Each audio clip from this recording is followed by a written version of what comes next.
Ever wondered about the fascinating origins of the Pokémon franchise? Well, you're in the right place. Get ready as we delve into the captivating birth of Pokémon right here on NintendoManiac. Welcome, everyone, to the Origins of Pokémon, one of the most successful and beloved media franchises in the world, spanning video games, anime, manga, trading cards, and merchandise. But how did it all begin? What was the inspiration behind the concept of capturing and battling creatures? In this documentary, we will explore the origin of Pokémon from its early days as capsule monsters to its global phenomenon as pocket monsters. The story of Pokémon starts with a young man named Satoshi Tajiri who grew up in Machida, a suburb of Tokyo.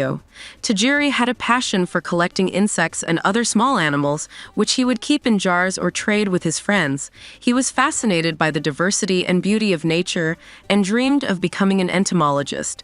He was also a fan of video games, especially arcade games and the Nintendo Famicom. He started a gaming magazine with his friends called Game Freak, where he wrote about his favorite games and shared his own ideas for new ones. One of his friends was Ken Sugimori, an illustrator who helped Tajiri with the magazine and later became the main artist for Pokémon. Tajiri and Sugimori shared a vision of creating their own video games and decided to turn Game Freak into a game development studio. They worked on several games for the Famicom and Game Boy, such as Mendel Palace and Yoshi. But their breakthrough came when Tajiri discovered the Game Boy and its link cable, which allowed two players to connect their devices and exchange data. This gave him the idea of creating a game where players could collect and trade creatures, just like he did with insects as a child. Tajiri was also influenced by the Ultraman fantasy television show, Ultra 7, in which the protagonist used giant monsters contained within small capsules to help him fight. He combined these two concepts and came up with a game called Capsule Monsters, which he pitched to Nintendo in 1990. He wanted to create a game that would encourage communication and interaction between players, as well as foster a sense of wonder and discovery. He envisioned a world where players could find and catch hundreds of different monsters, each with their own unique abilities and personalities, and use them to battle other players or explore the environment. However, Tajiri faced several challenges in developing his game.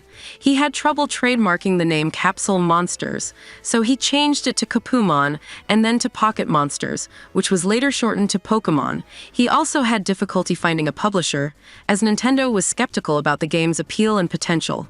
He only managed to convince them with the help of his mentor, Shigeru Miyamoto, the creator of Mario and Zelda. Miyamoto also suggested the idea of releasing two versions of the game, each with some exclusive monsters, to encourage more trading and collecting. Tajiri and his team spent 6 years working on the game, often facing financial and technical difficulties. They also had to deal with the limitations of the Game Boy hardware, such as the small screen, the monochrome graphics, and the low memory. Despite these obstacles, Tajiri and his team managed to create a game that was rich in content, creativity, and charm. They designed 151 different Pokémon, each with their own name, design, type, stats, moves, and evolution. They also created a vast and varied world for the players to explore, with different regions, towns, gyms, and landmarks.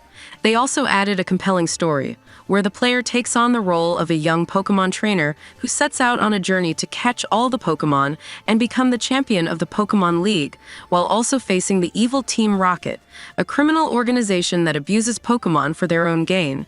The game was finally released in Japan on February 27, 1996, as Pocket Monsters Red and Green. It was an instant hit, selling over 10 million copies and becoming the best-selling Game Boy game of all time. It also spawned a multimedia franchise with an anime series, a manga series, a trading card game, and various merchandise. The game was later released in other regions, such as North America, Europe, and Australia as Pokémon Red and Blue, with some changes and improvements. The game also received a special edition, Pokémon Yellow, which was based on the anime and featured Pikachu as the starter Pokémon. Pokémon quickly became a global phenomenon, attracting millions of fans of all ages and backgrounds. It also inspired many sequels, spin-offs, and adaptations, expanding the Pokémon universe and introducing new generations of Pokémon. Pokémon is now considered to be the world's highest-grossing media franchise and one of the best-selling video game franchises. Pokémon has also become a cultural icon with a loyal and passionate fan base that continues to grow and evolve. is more than just a game. It is a celebration of nature, friendship, adventure, and imagination. It is a testament to the vision and passion of Satoshi Tajiri and his team who turned their childhood hobby into a worldwide sensation. It is a legacy that will live on for generations to come.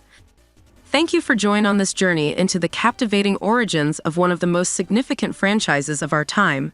If you enjoyed the ride, share your thoughts in the comments below. Don't forget to show some support by hitting the like button and ringing the notification bell to stay tuned for our upcoming videos. Your support means the world. Until next time, stay curious and keep exploring with us.